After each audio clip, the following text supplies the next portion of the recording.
नमस्कार, मी कीर्तीज रेसिपी. आज मी तुम्हाला गुढीपाडवा स्पेशल खास दाटसर आणि चविष्ट बासुंदी घरच्या घरी कशी बनवायची तर अगदी सोप्या पद्धतीने सांगणार आहे.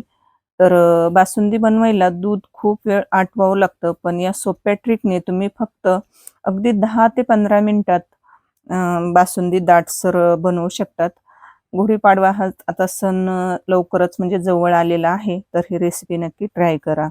अशाच पारंपरिक आणि नवनवीन रेसिपीज पाहण्यासाठी कीर्तीज रेसिपी चॅनलला सबस्क्राईब करा आणि सोबतच बेल आयकॉनही प्रेस करा.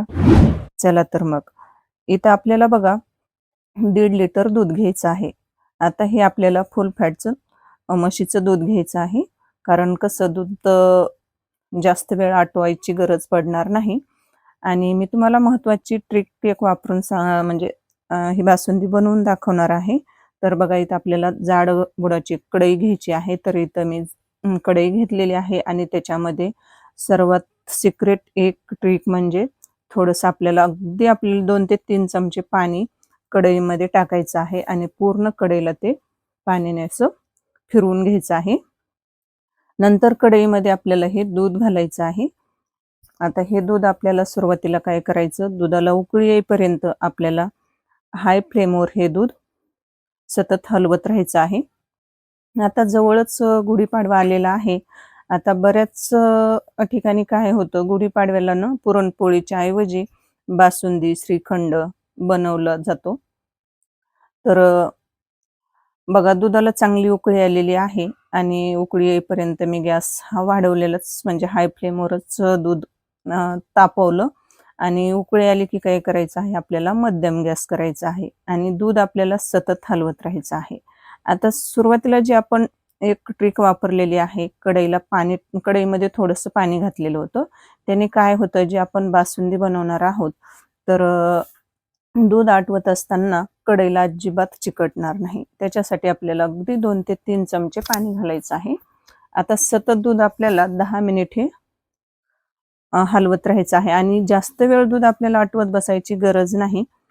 तर त्याच्यासाठी आपल्याला काय करायचं, फक्त सुरुवातीला 10 मिनिट दूध हे आटवून घ्यायचं आहे. आता 10 मिनिटानंतर पाहू शकता दूध बरंच असं आटलेलं आहे आणि दाटसर झालेलं आहे. थोडं म्हणजे घट्ट झालेलं आहे. आणि दूध हलवत असताना जी वरची साय असते, तर ती साय आपल्याला पूर्ण काय करायची आहे, दुधामध्येच मिक्स करून घ्यायची आहे. म्हणजे त्याने काय होतं, जे आपण बासुंदी बनवणार आहोत, तर ती एकदम अशी रवाळ आणि दाणेदार बनते आणि खायला खूप टेस्टी लागते.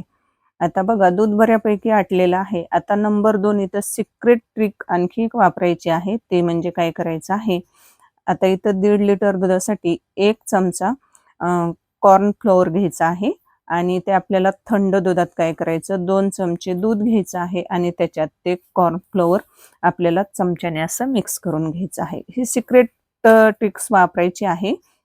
याने काय होतं, जे आपण बासुंदी बनवणार आहोत, तर हे दूध आपल्याला जास्त आटवत बसायची गरज पडणार नाही. मग याने काय होतं, जे आपण बासुंदी बनवणार आहोत, तर ती अशी रवाळ आणि दाणेदार बनते आणि दुधाला हे छान असं घटसर असं टेक्स्चर येतं. आता बघा याच्यात कॉर्न फ्लोअर मिक्स केल्यानंतर ते दूध या दुधामध्ये घातलं की विस्करच्या सहाय्याने आपल्याला पटकन असं मिक्स करून घ्यायचं आहे. नाहीतर काय होईल, त्यांना अशा गोटुळ्याही बनायची शक्यता असते.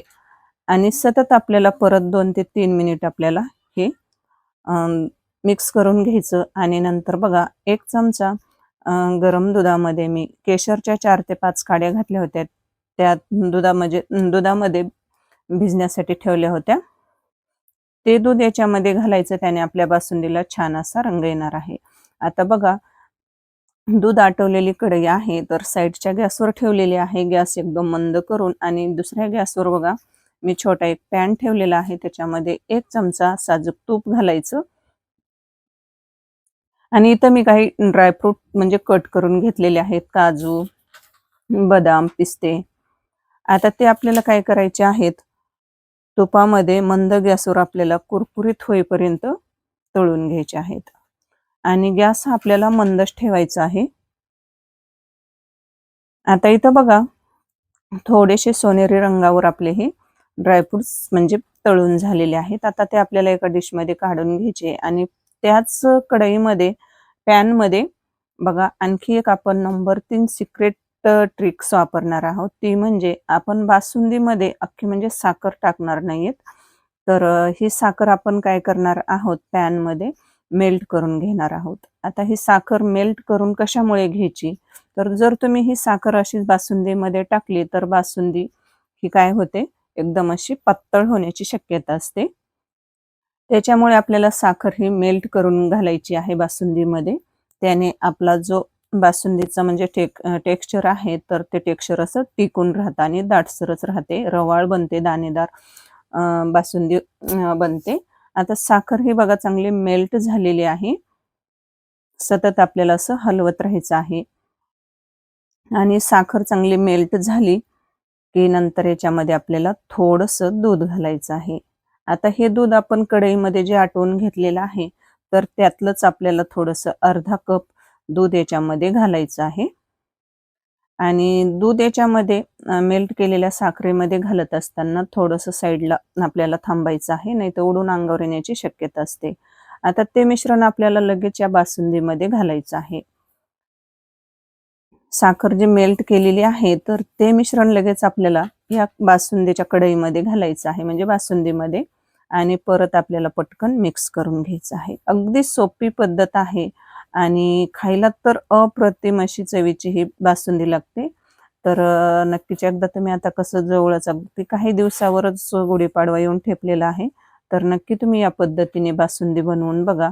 आता याच्यामध्ये आपण काजू, बदाम आणि पिस्ते जे हे तुपामध्ये आपण फ्राय करून घेतलेले होते, तर ते या बासुंदीमध्ये घालायचे आणि मिक्स करून घ्यायचं. आता इथं आपली बासुंदी तयार झालेली आहे. आता आपल्याला गॅस बंद करायचा आहे. कढईमधली बासुंदी बघा एका डब्यामध्ये मी काढून घेतलेली आहे. आता ही आपल्याला अर्ध्या 1 तासासाठी थोडीशी कोमट झाली, की फ्रीजमध्ये ठेवायची आणि नंतर पाहू शकता त्याच्यापेक्षा आणखी दाटसर बनते. तर पाहू शकता तिथं मस्त रवाळ दाणेदार अशी इथं आपली बासुंदी तयार झालेली आहे. तर मला एक सांगा मैत्रिणींनो, तुम्हाला आजची रेसिपी कशी वाटली? मला नक्की कमेंट करून सांगा. रेसिपी थोडी देखील आवडली असेल प्लीज एक लाईक करा, जास्तीत जास्त शेअर करा आणि अशाच नवनवीन रेसिपीज पाहण्यासाठी कीर्तीज रेसिपी चॅनलला सबस्क्राईब करा. तर बाय बाय.